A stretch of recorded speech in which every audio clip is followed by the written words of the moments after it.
नमस्कार. मी दादासाहेब चोरंबले. आज सातारा सांगली स्थानिक स्वराज्य संस्था मतदारसंघाचा निवडणूक निकाल जाहीर झाला आणि अपेक्षेप्रमाणे भारतीय जनता पक्षाचे उमेदवार धैर्यशील कदम हे प्रचंड मताधिक्याने विजयी झाले.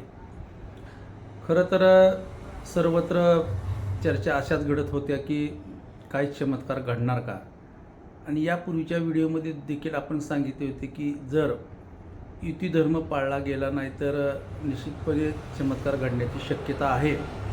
मात्र या निवडणुकीमध्ये युती धर्म पाळला गेला आहे आणि शिवसेना आणि राष्ट्रवादी काँग्रेस पक्षाच्या उमेदवारांनी अतिशय प्रामाणिकपणे भारतीय जनता पक्षाच्या उमेदवाराला या ठिकाणी मतदान केल्याचं आपल्याला दिसून आलेलं आहे.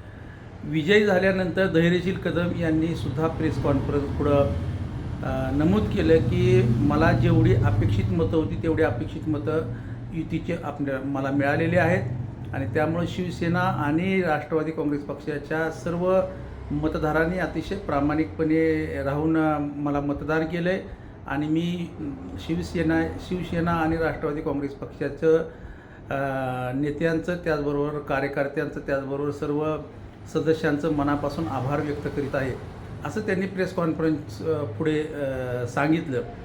उलट त्यांना विचारण्यात आलं की काही मतं या ठिकाणी फुटली गेलेली आहेत. त्याच्यावरती ते म्हणाले की आम्हाला जेवढी अपेक्षित मतं होती तेवढी मतं आम्हाला मिळालेली आहेत, त्यामुळे सर्वांनी युती धर्म पाळलेला आहे.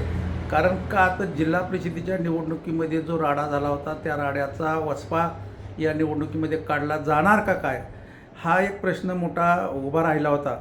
मात्र तत्पूर्वी या युतीमध्ये जो संभ्रम निर्माण झाला होता, या संभ्रमावरती वरिष्ठ पातळीवरती खूप मोठी दखल घेतली गेली होती आणि त्या अनुषंगानं राज्याचे मुख्यमंत्री देवेंद्र फडणवीस असतील किंवा उपमुख्यमंत्री एकनाथ शिंदे असतील आणि राष्ट्रवादी काँग्रेस पक्षाचे खासदार सुनील तटकरे असतील यांनी एक मिटिंग घेतली होती आणि या मिटिंगमध्ये झालेले जे काय गैरसमज आहेत ते गैरसमज दूर करण्याचा त्या ठिकाणी प्रयत्न झाला होता आणि या तिघांच्या मिटिंगमध्ये एक ठरलं होतं की काही झाले तर महायुतीच्या उमेदवारालाच प्रचंड मताधिक्याने विजय करायचं आणि तसे आदेश शिवसेनेचे उपमुख्यमंत्री एकनाथ शिंदे यांनी सातारा जिल्ह्याचे पालकमंत्री शंभूराज देसाई यांना दिले होते. त्याचबरोबर सुनील तटकरे यांनी तसे आदेश मंत्री मकरंद पाटील यांना दिले होते आणि या आदेशाची 100% अंमलबजावणी करण्यात यावी असाही त्यांना एक आदेश दिला होता आणि त्या आदेशाचं तंतोतंत पालन या निवडणुकीमध्ये झाल्याचं पाहायला मिळतं. तुम्हाला माहिती आहे की ज्यावेळेला शंभूराजे देसाई यांनी प्रेस कॉन्फरन्स घेतली होती त्यावेळेला त्यांच्या समवेत शिवसेनेचे सातारा जिल्ह्याचे नेते चंद्रकांत जाधव असतील किंवा श्रीमंत संजीवराजे असतील किंवा संपर्कमंत्री शरद कनसे साहेब असतील, या सर्वांनीच तसे आदेश सर्व मतदारांना दिले होते आणि कटाक्षानं मतदान फुटू नये याची काळजी घेतली होती.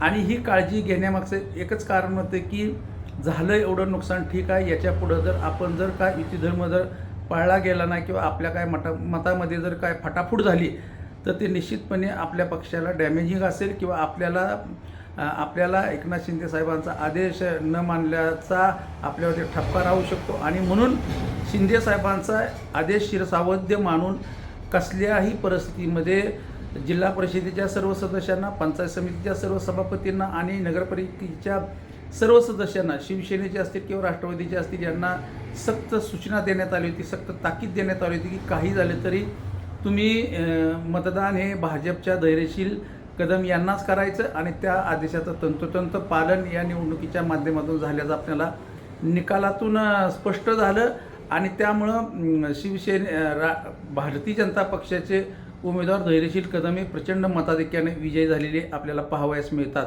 या निमित्ताने आपण याच ठिकाणी थांबू. धन्यवाद. नमस्कार.